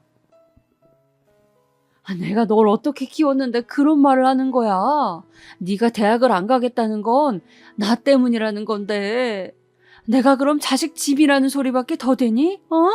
엄마 마음 생각해주는 건 고맙지만 그건 엄마가 바라는 게 아니야. 엄마가 바라는 거 아직도 모르겠어? 엄마가 바라시는 거 제 행복이셨죠. 저의 행복. 그래서 제가 지고 말았어요. 추가 합격 전화를 받고 난 후 어머니가 주신 등록금으로 학교를 등록했고 집을 떠났으니까요.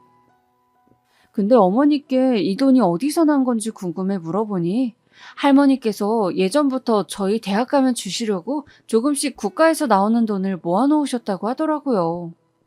그 돈이 얼마나 된다고 먹을 거 아껴가면서 손주 위에 모으셨단 소리에 그만 눈물이 터져 더 걸을 수가 없었습니다. 허리가 많이 아프셔 이젠 움직이지 못하는 할머니에게 전화해 너무 감사해요 할머니라는 말을 전하고 나서야 겨우 발걸음을 떼었죠. 대학교에 들어간 이후에도 저는 2주에 한 번씩 꼬박꼬박 집에 내려왔습니다. 어머니를 보기 위해서였죠. 사실 더 자주 오고 싶었지만 대학교에 와서 해야 할 과제 양도 상당히 있기 때문에 2주에 한 번이 최선이었어요. 고향으로 내려가는 시간은 지루하긴 했지만 가족을 본다는 생각을 하면 버틸만 했어요. 그러다 고향이 같아서 함께 내려올 수 있는 이성 친구 한 명을 사귀게 되었는데요. 그 남자애 역시 저희과 사람이었고 2주에 한 번 정도 고향에 내려오는 친구라 거리낌 없이 동행하게 되었어요. 너 아니었으면 가는 길이 좀 외로웠을 것 같은데 친구 생겨서 좋네. 그러게나 말이다. 아, 맞다. 너 저번에 교수님이 내주신 그 과제 했어? 아직 안 했으면 나 보여주면 안 돼? 가이드라인이 없어서 헷갈려. 그래, 자, 여기. 더군다나 그 남자애는 성격도 좋았고 친절했어요. 왜 그런 스타일 있잖아요? 누구에게나 친절하고 잘해주는 스타일. 거기다 외모도 훈훈했기에 학교 내에서 인기가 많았죠. 저는 그런 남자애와 2주에 한 번씩 만나 같이 고향에 내려갈 수 있다는 게 나름 행운이라고 생각했어요. 가는 동안 휴게소에 들려 맛있는 것도 사 먹고 돌아올 땐 노래방도 가는 등 같이 시간을 보낼 수 있었으니까요. 그런데 어느 날 갑자기 저를 잡고 충격적인 말을 하더라고요. 너는 근데 안 그렇게 생겨서 눈치가 되게 없다. 내가 너 좋아하는 거 모르겠어? 나 지금까지 티 엄청 냈는데 티 안 나? 어? 네가 날 좋아한다고? 왜? 순간 너무 당황스러워 왜라는 말부터 튀어나갔습니다. 제가 얼굴이 이쁜 것도 아니고 딱히 잘난 것도 없는데 평범한 저를 왜 좋아하는지 이해가 안 되었으니까요. 근데 제 말에 그 남자애는 더 어처구니 없단 표정으로 그러더군요. 왜라니? 네가 이쁘니까 그러지. 처음 봤을 때부터 이쁘다고 생각했어. 그래서 일부러 너 따라 고향 내려간 거고. 정말? 나 원래 집 잘 안 내려가. 너 때문에 간 거야. 그게 바로 그 남자의 첫 고백이었고 저희 연애의 시작이었습니다. 마음이 없지 않았던 저도 단번에 고백을 수락했고 저희는 그렇게 알콩달콩 남들이 하는 연애를 시작하게 됐어요. 저는 사실 이 남자가 첫 연애라 낯설고 뭘 해야 하나 잘 몰랐는데 이 남자는 저와 다르게 연애 경험이 많아서 능숙하더라고요. 어수룩한 저를 잘 이끌어주고요. 덕분에 저도 연애의 맛을 알아가기 시작했죠. 그리고 이 소식을 알면 제일 좋아하실 어머니에게도 남자친구가 생겼다고 자랑했습니다. 역시나 어머니는 한번 데려오라며 난리였어요. 알았어. 언젠가 꼭 보여줄게. 꼭이야, 꼭. 우리 딸 남자친구 너무 궁금하네. 잘생겼어? 만나보면 알지. 기대해. 근데 연애를 하니 너무 죄송하게도 가족에게는 소홀해지게 되었습니다. 오빠랑은 같은 서울에 살아서 종종 만나 저녁도 먹기도 했는데 아무래도 지방 사는 어머니와 아버지를 한번 만나러 가면 하루에서 이틀 정도를 쓰게 되니 그 시간에 자꾸 데이트를 하게 되더라고요. 심지어 그렇게 갈게 하면서 거의 2달 가까이를 가지 못한 적도 있었어요. 어머니는 괜찮다고 하셨지만 괜히 죄책감이 들었죠. 그리고 전 몇 달 후 이 일을 두고두고 후회하게 되었는데요. 어느 날 아버지로부터 전화가 왔습니다. 아버지는 잠깐 고향에 내려올 수 없냐고 물으시더라고요. 어머니의 휠체어 바퀴가 빠지면서 언덕을 구르셨는데 그 바람에 크게 다치셨다고 하더군요. 뭐라고? 엄마가? 심각한 건 아니니까 천천히 와라. 하지만 천천히 갈 수가 없었어요. 어머니 소식에 저는 학교가 끝나자마자 불이 나게 병원으로 달려갔고, 직접 본 어머니의 상태는 아버지의 말과 달리 심각하셨어요. 여기저기 상처가 너무 많았고, 심지어 어머니 본인도 꽤 아파하고 계셨습니다. 저는 엄마를 부르며 주저앉았고, 어머니의 다독임에 간신히 진정을 했죠. 하지만 더 걱정이 있었으니 어머니를 당장 간호할 사람이 아버지밖에 없다는 거였어요. 아버지는 매일같이 일을 나가셔야 하는데. 근데 오빠가 제 생각을 눈치챘는지 먼저 그러더군요. 내가 당분간 여기서 어머니 돌보기로 했으니까 너는 돌아가. 오빠 학교는? 나 잠시 휴학했어. 돈도 벌 겸. 등록금 말고도 기숙사에서 생활하면서 드는 생활비가 있잖아. 그거 해결하려고 과외하고 아르바이트 했는데 아무래도 학교 생활하면서 하는 건 한계가 있더라. 그래서 이왕 돈 버는 거 한 학기 휴학하고 많이 벌려고. 어쨌든 오빠가 여기 집에서 살면서 엄마 간호할 수 있으니까 너는 걱정하지 말고 가도 돼. 오빠가 그래준다니 너무 고마운데 그럼 오빠 돈 버는 건? 한 학기 휴학한다 했잖아. 넉넉해. 여기서 엄마 간호 충분히 하고 다시 서울 가서 돈 벌어도 돼. 오빠는 걱정 말라며 끝까지 저를 안심시켰어요. 덕분에 저는 서울로 다시 올라갈 수 있었고 계속 엄마 걱정이 되긴 했지만 오빠와 문자를 주고받으며 마음을 가라앉히곤 했습니다. 우리 오빠지만 그때 참 듬직하다는 생각이 들었어요. 늘 알게 모르게 조용히 가족을 위해 희생해 주었던 오빠. 남들은 오빠랑 싸우기도 많이 싸운다고 하는데 어렸을 때부터 그저 우애 좋게 지냈던 걸 생각하면 아마 오빠가 저를 많이 배려해주고 이해해 주었을 거란 생각이 들더라고요. 어렸을 땐 몰랐지만 말입니다. 학교에 돌아와선 남자친구가 역시 이 일을 많이 걱정해 주었어요. 옆에서 위로도 해주고 어머니 나으시면 얼른 보러 가자는 말도 했었죠. 그리고 바로 시험 기간이 닥쳤기 때문에 저는 오빠와 어머니를 뒤로하고 열심히 공부에만 매진했었습니다. 당시 저에겐 성적장학금이란 목표가 있었는데요. 할머니 돈을 조금이라도 덜 쓰고 제 힘으로 해결하고 싶었기에 남자친구가 말릴 정도로 공부만 죽어라 팠어요. 하지만 그러던 중 너무 충격적인 제 인생에서 결코 잊을 수 없는 일이 터지고 마는데요. 불현듯 새벽에 문자 하나가 와 있었습니다. 당시 저는 시험 기간이라 새벽까지 공부를 했기에 깨어 있었고요.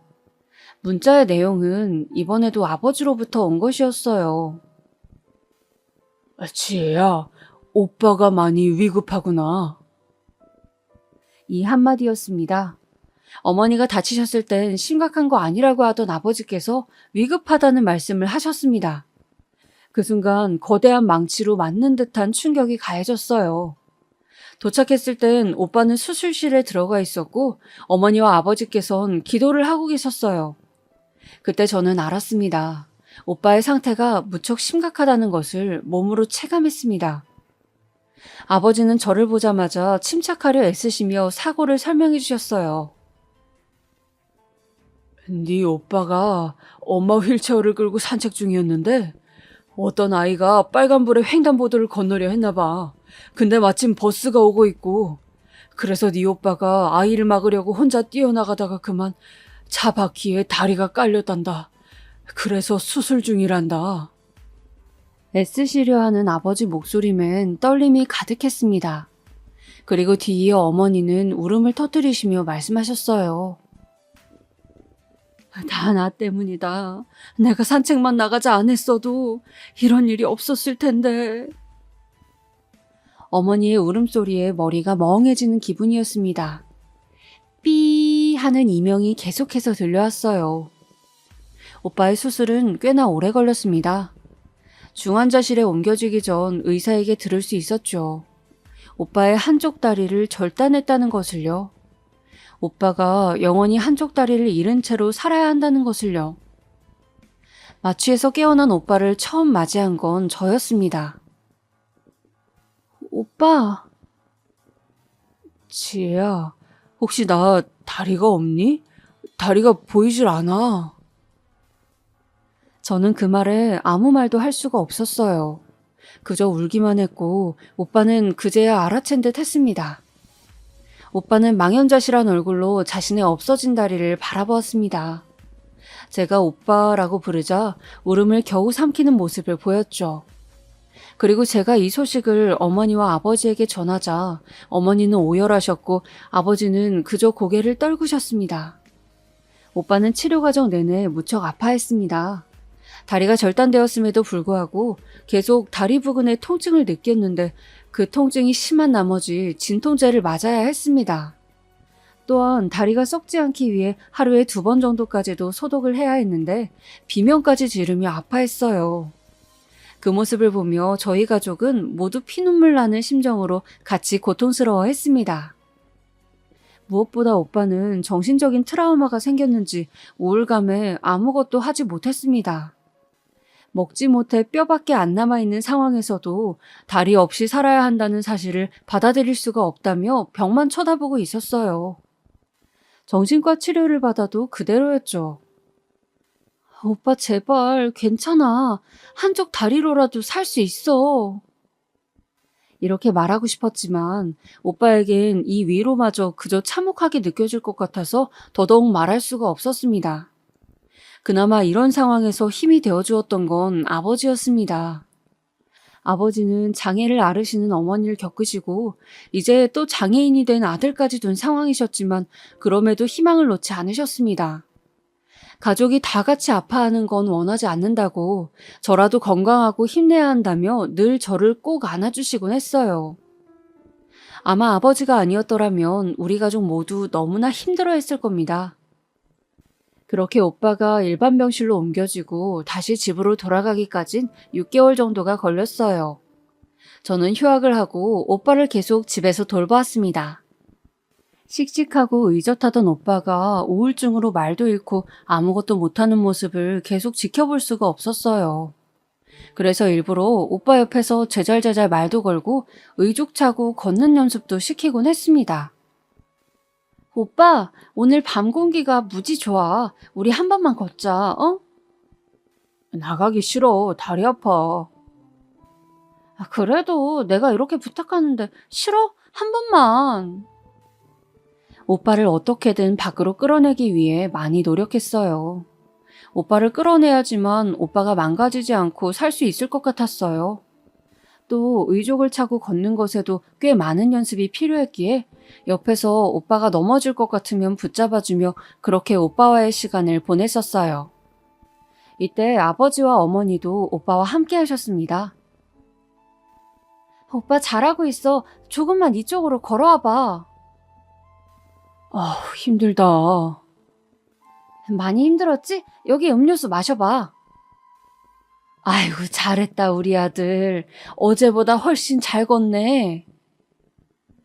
어머니께선 자기도 장애인이 된 마당에 오빠까지 장애인이 되었다며 남모르게 정말 많이 우셨지만 적어도 오빠 앞에선 울지 않으셨어요. 오빠가 슬퍼하는 걸 원하지 않았기 때문에 강인한 모습을 택하신 거였죠. 그래도 얼마나 속으로 많은 눈물을 삼키셨을지 생각하면 아직도 가슴이 미어지죠. 오빠는 다행히 가족들의 노력과 사랑으로 다시 일어섰습니다. 마치 걸음마를 배우는 아이처럼 처음엔 넘어지고 허둥거리고 정신도 온전치 못했지만 어느 순간부턴 의족에 적응도 했고 다시 사회에 나가고 싶단 말도 했습니다. 그러던 어느 날 오빠가 이런 말을 하더라고요. 나 사회복지 쪽으로 전공을 바꿔서 공부를 해보려고. 자격증도 그쪽으로 따고. 사회복지? 내가 장애인이 되어보니까 깨달은 게 많아. 내 경험을 바탕으로 공부를 하면 장애인분들에게 더 많은 도움이 될 것 같아. 그때 오빠는 참 멋졌습니다. 자기가 당한 사고만으로도 분명 억울하고 분할 텐데도 이걸 이겨내어 이젠 다른 사람들을 돕는 걸로 승화시키다니. 나라면 과연 저런 상황에서 오빠 같은 선택을 할 수 있었을까 하는 의문마저 들었습니다. 어찌됐든 오빠는 의족을 차고 다시 학교로 돌아갔고 전공을 바꿔 다시 공부를 시작했어요. 그리고 저는 학교를 다시 복학해 졸업까지 했고요. 남자친구와 저 모두 직장을 구해 무사히 취직을 할 때까진 다행히 집안엔 별일이 없었습니다. 오빠의 사고 이후론 새벽에 문자나 전화가 무섭고 혹시나 무슨 일이 생기는 건 아닐까 하는 불안을 달고 살았거든요. 그런데 직장에 취직해 안정적으로 자리를 잡고 나니 남자친구가 슬슬 결혼 이야기를 꺼내더라고요. 우리 사귈 만큼 사귀었고 만날 만큼 만났는데 이제 슬슬 서로 부모님도 뵙고 같이 사는 건 어때? 딱히 거창하진 않았고 자연스럽게 이야기하다 나온 대화였어요. 저 역시 남자친구와 오래 사귀면서 이 사람이라면 결혼해도 되겠다 정도의 신뢰를 가지고 있었기 때문에 그러자고 하곤 그때부턴 결혼 준비를 시작했죠. 다만 돈을 조금 더 모아놓고 결혼을 하고 싶었기 때문에 1년 후로 날짜를 바꾼 결혼을 준비해 나갔습니다. 결혼 준비는 딱히 스트레스 받거나 어렵진 않았던 것 같아요. 결혼식에 대한 환상 같은 게 없는지라 인터넷으로 이런저런 정보를 알아가며 조촐한 결혼식을 준비했거든요. 어쨌든 두 사람이 마음이 맞아 하는 결혼이니 가족들과 가까운 지인들 정도만 모셔놓고 하고 싶었습니다. 남자친구도 이에 동의했고요. 근데 예비시댁에서 이 문제를 가지고 반대하고 나왔는데요. 남자친구가 조그맣게 결혼식을 올린다고 하자 버럭 화를 내셨다는 겁니다. 아니, 내가 지금까지 결혼식 다니느라 쏘아붙은 돈이 얼만데 뭐? 스몰 웨딩? 나는 지금까지 쏘아붙은 축의금 다 걷어야 한다. 그러니 스몰 웨딩은 절대 안 돼. 남자친구가 저희의 결혼이니 마음대로 하게 해달라고 했지만 그럼에도 안 된다고 끝끝내 고집을 부리셨다고 하더군요. 심지어 예비 시어머니는 저에게 전화까지 오셨습니다. 저기 내가 듣기로는 요즘에 스몰 웨딩인지 그것도 돈이 꽤 든다는데 그럴 바엔 크게 하는 게 어때요? 우리 애한테 들었겠지만 내가 걷어야 할 돈도 있거든. 부탁 좀 할게요. 네, 알겠습니다, 어머님. 예비 시어머니라는 분이 저에게 직접 저렇게 전화까지 걸어 말씀하시는데 감이 안 된다고 말할 수가 없었어요. 그래서 저희는 바로 스타일을 바꿔 예식을 진행했습니다. 그리고 상견례도 서둘러 잡으라는 말에 상견례까지 속전속결로 예약했습니다. 아마 그때부터 조금씩 일이 헝클어진다는 느낌을 받았던 것 같아요. 대망의 상견례 날 저는 최대한 단정한 옷을 입고 어머니와 아버지, 오빠와 함께 상견례장으로 들어갔습니다. 어머니도 상견례라 하니 소녀처럼 설레하셨고 오빠도 마찬가지였어요. 오히려 제가 가장 담담했던 것 같아요. 그런데 상견례장에 들어온 순간 예비 시어머니와 시아버지가 일단 무척 놀라셨습니다. 정확히는 저희 오빠와 어머니를 보고서죠. 시어머니는 휠체어에 시선을 한번, 오빠의 의족에 한번 시선을 두더니 입을 다물지 못하더라고요. 안녕하세요. 네, 앉으시죠. 그때까지만 해도 저는 남자친구가 당연히 저희 집안에 대해 대충은 말했을 거라 생각해서 왜 당황해 하시는지 이해할 수가 없었습니다. 근데 남자친구 표정을 보니 알겠더라고요. 말하지 못했다는 것을요. 왜 말하지 못했는진 그 다음에 알게 되었습니다. 어김없이 상견례다운 대화가 오가야 할 상견례장에선 침묵만이 흘렀습니다. 예비 시어머니가 대놓고 한숨을 푹푹 쉬고 있었거든요. 그 한숨 소리에 오빠가 인상을 찌푸리더니 제게 조용히 문자를 보냈어요. 지금 이 분위기 뭐냐고요. 어머니를 보니 어머니는 이미 손을 조금씩 떨며 불안해하고 계셨습니다. 아버지께서 어떻게든 분위기를 만들어보기 위해 사돈어른이라 부르며 말을 붙였지만 예비 시부모님은 무슨 말에도 시큰둥했습니다. 그러다 잠시 후 이 침묵을 견디지 못하고 오빠가 화장실을 간다며 일어났는데 새로 바뀐 의족이 불편한 건지 조금 이상하게 걷더라고요. 그래서 아버지가 급히 부축해주려고 일어나셨습니다. 그때 시모의 속삭임이 들려왔죠. 바로 앞에 있는 남자친구에게 한 말이었는데요. 한 집에 다리 병신이 한 명도 아니고 두 명이라니 왜 저런 사람들을 상견례장에 오게 했어? 그 속삭임에 남자친구는 얼어붙어 버렸고 오빠 역시 나가지 못한 채 그 자리에 못 박힌 듯 서 있었습니다. 어머니는 눈물이 맺혀 고개를 떨구고 계셨죠. 무슨 말을 들은 건가 싶어 예비 시어머니를 보았지만 뻔뻔스럽게 눈을 치켜뜨고 있더군요. 엄마 왜 그래? 미쳤어? 내가 뭐 틀린 말 한 거 아니잖아. 다리 병신들은 상견례장에 오게 하는 거 그거 너무 무례한 거 아니니? 사람이 예의라는 게 있고 격이라는 게 있는데 말이야. 지금 뭐라 하셨습니까? 못 들은 거 아니잖아요. 피곤하게 왜 또 물어요? 그러니까 예의를 좀 지키시지 그러셨어요. 딸 앞에 두고 민망스럽지도 않아요? 참 우리 집안 체면도 있는데 솔직히 말해 겸상하는 것도 짜증나네요. 그 순간 충격적인 일이 벌어졌죠. 아버지께서 시어머니의 멱살을 붙잡으셨고 뺨을 올려붙이셨습니다. 예비 시어머니가 정신을 못 차리고 비명을 지르시자 가래침까지 모아 뱉으셨고요. 아버지의 행동에 저희 가족도 잠시 놀랐습니다만 아버지가 나가자며 문을 열자 이내 다 같이 밖으로 걸어 나갔습니다. 저는 가장 먼저 가족들에게 사과부터 했습니다. 엄마, 아빠, 오빠 모두 미안해요. 나 때문에 이런 일을 겪었네요. 아니다. 네가 미안할 게 뭐 있어? 저 사람들이 이상한 거다. 넌 잘못한 거 하나 없어. 아버지께선 그저 저를 꼭 안아주시며 괜찮다고 말씀하셨습니다만 마음속에 죄책감이 가라앉지 않고 출렁거렸어요.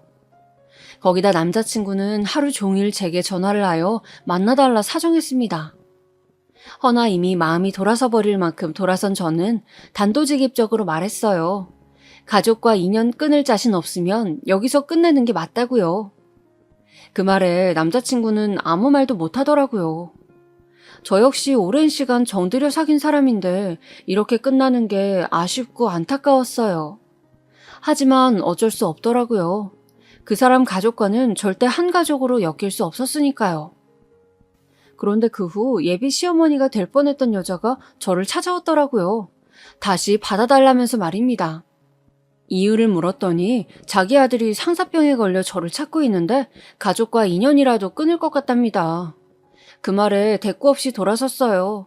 남자친구가 아픈 건 가슴 아픈 일이지만 저희 가족 역시 만만치 않게 그 여자 말에 상처받았으니 대가를 받아야 한다면 받아야겠죠. 하지만 그 여자는 끈질기게 제가 다니는 직장까지 찾아왔어요. 예, 내가 다시 한번 부탁하마. 너 우리 아들이랑 안 보고 살 수 있니? 쉽지 않을 거 아니야. 그러니까 내가 아량 넓게 니네 그 아픈 가족까지 다 받아준다는 거야. 고맙지 않니? 아량 넓게요? 착각하지 마세요. 제가 받아주지 않는 거예요. 당신과 당신 아들을. 장애인을 보고 비하 발언이나 하는 차별주의자들, 혐오주의자들, 무식하고 더러워서 안 받아주는 거라고요. 그리고 제가 보기엔 저희 가족이 아픈 게 아니라 당신 가족이 아픈 것 같네요. 정신이 병들고 썩었으면 그게 아픈 거지 뭐예요? 뭐야? 정신이 어쩌고 저째? 너 말 다 했니 지금? 이게? 저한테 더 험한 말 듣기 싫으면 그러니까 찾아오지 마시고 전화도 하지 마세요. 제 말에 그 여잔 할 말을 잃고 우두커니 서 있었습니다. 요즘도 그때의 일을 가끔씩 되돌려보곤 합니다. 사실 제가 오늘 쓴 거 외에도 그 여자가 한 말이나 행동들은 훨씬 더럽고 지저분했어요. 떠올리면 힘들 만큼이요. 근데 일부러 많은 공간을 들여 적지 않았습니다. 제 삶의 파괴적이고 부정적인 부분에 집중하기보다는 저희 가족이 어떻게 고난을 극복해왔고 어떻게 견뎌왔는지를 더 알려드리고 싶어서예요. 저희 가족은 이미 아플 만큼 아팠고 충분히 힘들 만큼 힘들었어요. 왜 하필 우리 가족에게 이런 일이 일어났을까 싶을 정도로요. 그리고 함께 그 고난을 이겨나갔죠.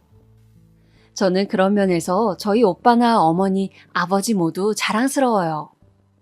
안타깝게도 세상에 장애인 혐오주의는 아직 널려 있어요. 그들은 장애인들을 약자를 혐오하고 비하하고 또 연민이란 명목으로 교묘하게 괴롭히기도 하죠. 하지만 이들에게 맞서는 방법은 저희가 장애를 가진 사람들이지만 얼마나 용기 있게, 얼마나 멋지게 삶을 살아나가는지 보여드리는 거라 생각해요. 저희 가족은 그 누구보다 멋지게 살아나가고 있어요. 어머니도 오빠도요. 마지막으로 편견 없는 세상이 되길 그 누구보다 기원하는 마음으로 이 글을 오빠와 어머니에게 바칩니다. 사랑합니다, 내 가족.